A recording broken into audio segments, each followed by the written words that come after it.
everybody, welcome back to the channel. Dan.v here. If you're new to the channel, please hit that red subscribe button down below and hit the bell icon to stay up to date.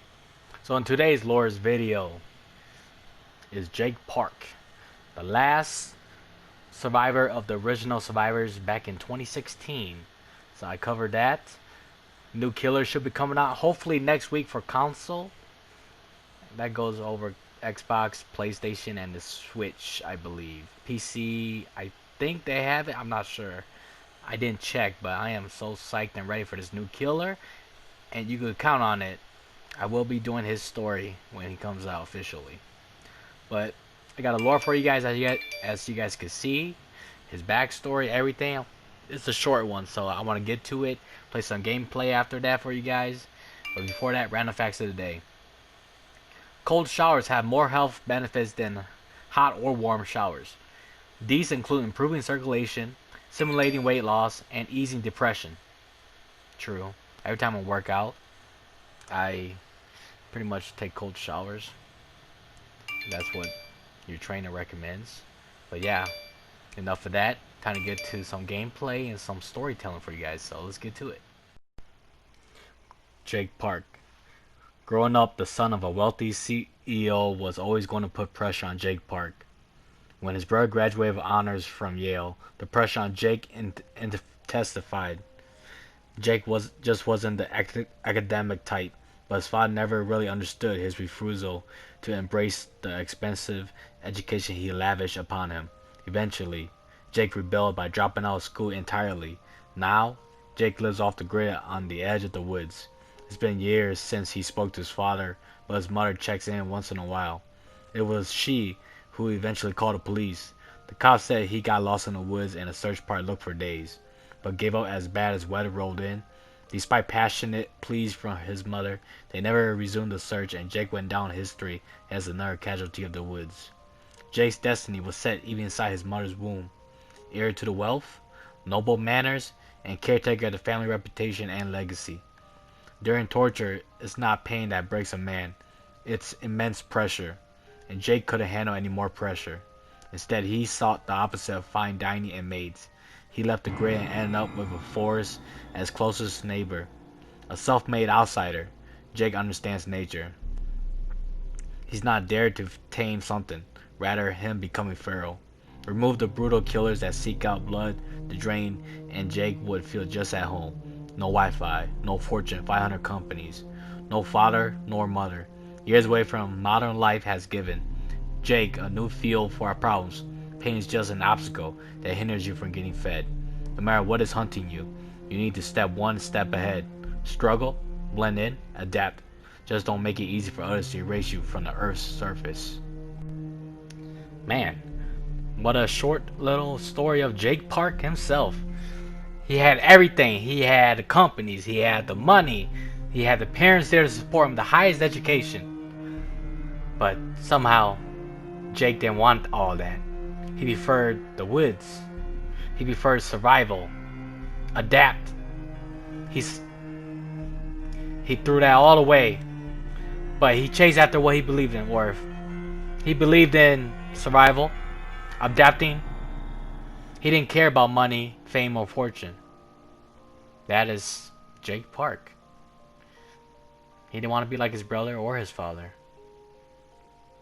And, well, he got sent to the world Dead by Daylight, guys. Nothing more I can say about Jake Park.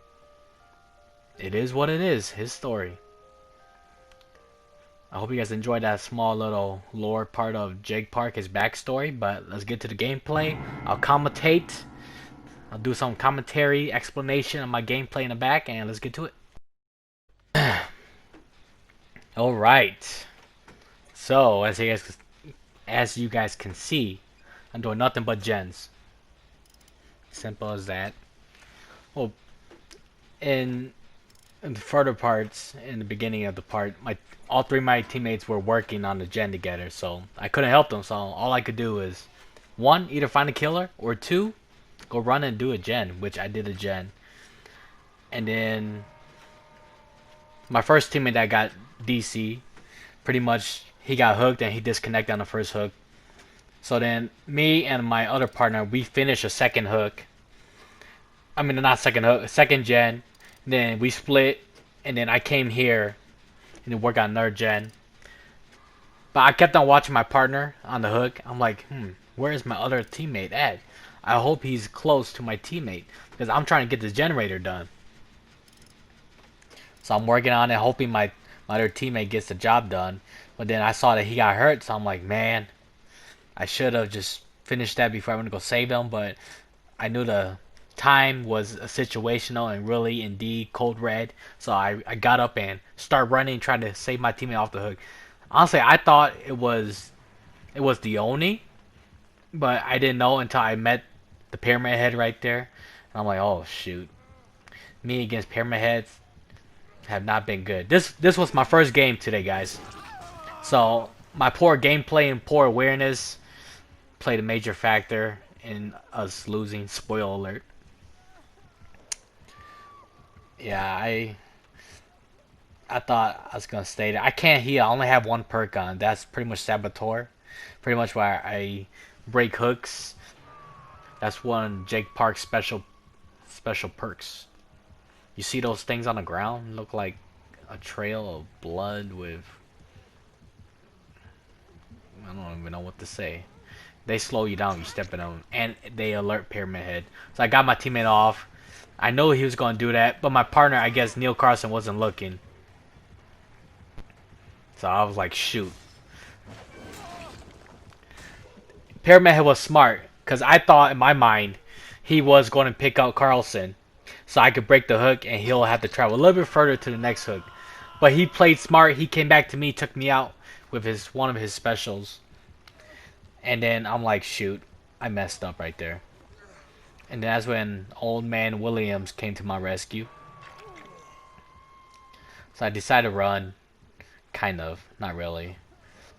I stood still. Yeah, see, I went back here to hide. And he saw me. Now I'm like, oh man, that was just bad gameplay from me. This is my second hook, so I noticed that my teammate was holding for dear life over there, and now I'm holding for dear life, and I know my teammate is hiding because Pyramid Head is camping. So I'm like, man, I'm just gonna let go. If I let go, it'll probably send a message to my teammate to let go. Or he just dies automatically. Yeah, he let go already. So then we're hoping our last teammate just goes and find the hatch before he gets snatched and hooked on. It was a pretty bad game actually. Bad gameplay from me. Bad awareness. My teammate was doing good. He was trying to find a hatch. I know he was because I would have been looking for the hatch too. I think he didn't notice Pyramid Head was right there. In this type of situation, guys, you guys always want to check behind you. So you run forward and you move the camera to look behind you just to know what the killer is going to do. Every killer plays differently. They have a different skill perks. If you guys made this far, please like, comment, subscribe, and hit that bell icon to stay up to date. Hope you guys enjoyed the video. See you guys next time in the next one, alright? Everyone stay safe.